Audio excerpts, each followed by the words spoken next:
In 2020, during the height of the LEGO released this beautiful Tournament Night CMF for $5. Today, you would be lucky to find it for less than $30. I mean, who was going to risk going to the store during a worldwide just to feel up a bunch of CMF packs? Anyways, I love this figure so much, I decided to make a custom set for them.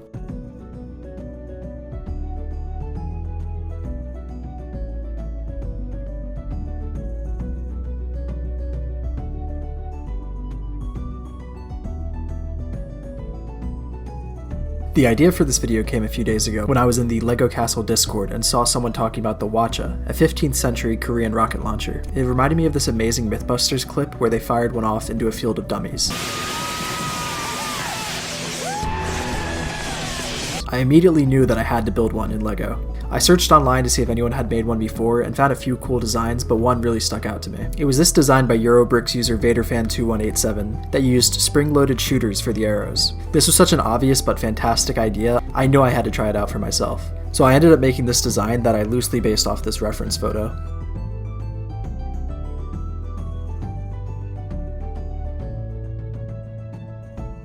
After building this, I thought, wait, I can make a custom siege engine set if I make a few more builds. So I looked to one of the most underrated castle sets of all time, the Bull Knight's Attack, which is essentially a siege engine battle pack. It had a couple catapults, a ballista, and a siege tower battering ram combo build. Now this set isn't the prettiest thing ever, but I really like the vision behind it. With this idea now firmly stuck in my mind, I looked at various different siege tower builds online, both official sets and mocs, and that's when I came across set 6061 Siege Tower from 1984.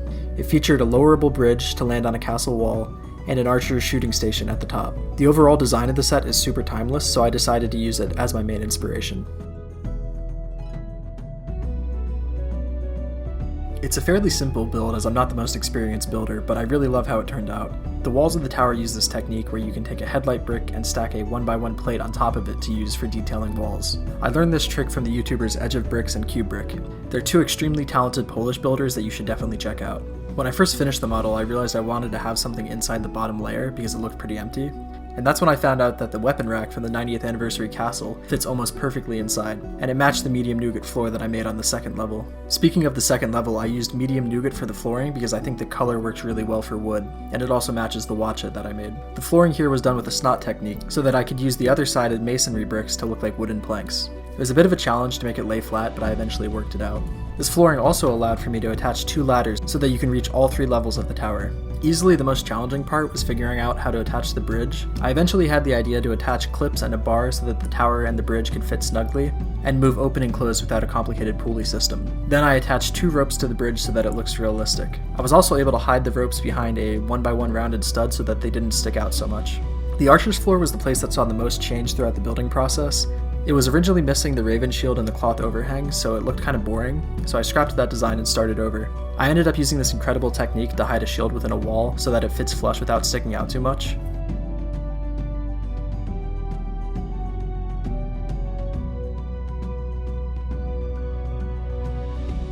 Then I used this old cloth piece that I had from our old Prince of Persia set to protect the archer from the hot desert sun. And he also has a barrel of extra arrows in case he runs out. And then finally, I have this flag attached to the side of the build so that it gives it a little bit of extra visual interest. This build is genuinely my favorite thing that I've ever built myself, and I'll just let this clip from the night that I started building speak for itself. Okay, so I'm not much of a builder. It's pretty late, and I've been building for the past 4 hours, and I cannot believe how well this turned out. I'm like so surprised. I'm so impressed with myself, to be honest. Because the last thing I made was just absolutely busted compared to this. I'm so happy with how this turned out. The next morning I was looking at my two builds and thought, okay, what else would fit with this? I thought, oh, a mobile shield would be a nice addition. My inspiration for using the mobile shield is from the game Mount and Blade Bannerlord, where you see these all the time in siege battles. I already knew of an existing design by the previously mentioned Edge of Bricks, so I went to his tutorial and made the shield and a small boat build that he made for one of his mocs. I had to change some things about the boat because of my own part limitations, and I'll leave his video in the description if you want to see the tutorial yourself. Next, I wanted two more builds that were of my own design. I really wanted to make a battering ram, but by this point I was running very low on brown parts. So with what I had left, I made a really simple catapult that used the same shield hiding technique as the tower. I think this build fits perfectly into this playset style set. And finally, my last major build was a supply wagon. After all, if you're going to be sieging anything, you're going to need supplies. The wagon has a fruit crate, a meat crate, and a small crate of bread along with a barrel of wine. On the very back of the wagon I have 2 bags with wooden logs inside, and a black raven crest that I made using bright light orange and black tiles. The front of the wagon has a lantern and a bucket hung on by clips, along with the seat for the driver. I really love how worn the wagon looks and how it looks kind of dilapidated. And of course all playsets aren't complete unless they have a bunch of small extras, so I made 4 small black raven shields with tiles, and put them into chests along with 2 official raven shields. And of course, I had to add 2 siege ladders, a box of rocks for the catapult, and a crate of weapons.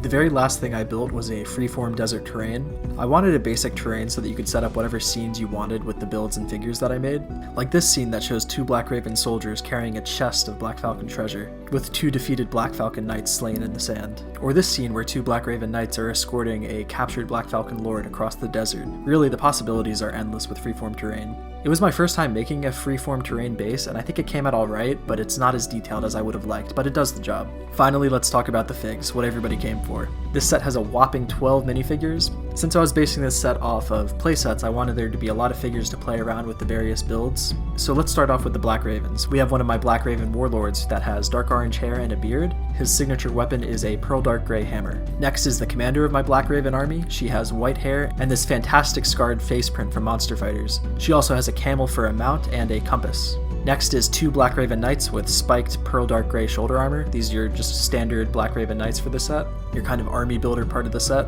Then we have our 2 Black Raven crossbowmen. They use the really nice covered helmet piece in pearl dark gray, and each of them also have a black cape and a quiver. Here we have the wagon driver who has a whip and a really clean nasal helm. Finally, our last 2 Black Ravens are these 2 grunts that use custom capes from Capes for Minifigs and Viking torsos. One of them has a quiver and a crossbow, while the other has spiked shoulder armor and a sword. Now for the 3 Black Falcons that I included. First up is the Black Falcon Lord that I made using a Falconer torso and legs. I did swap out the Falconer's arms for black arms with dark brown gloves, so that he looks less like a Falconer. He also has a small chain binding his hands together. The other 2 Black Falcons are your standard Black Falcon Knights, but they have pearl dark gray great helms. I really hope you enjoyed this video. I had an incredible time building all the stuff for it and setting up all the scenes, and editing the video was also really fun. My next video is going to be going over my full Black Raven army. Thanks for watching, and if you like what you saw, why not check out this video on screen now.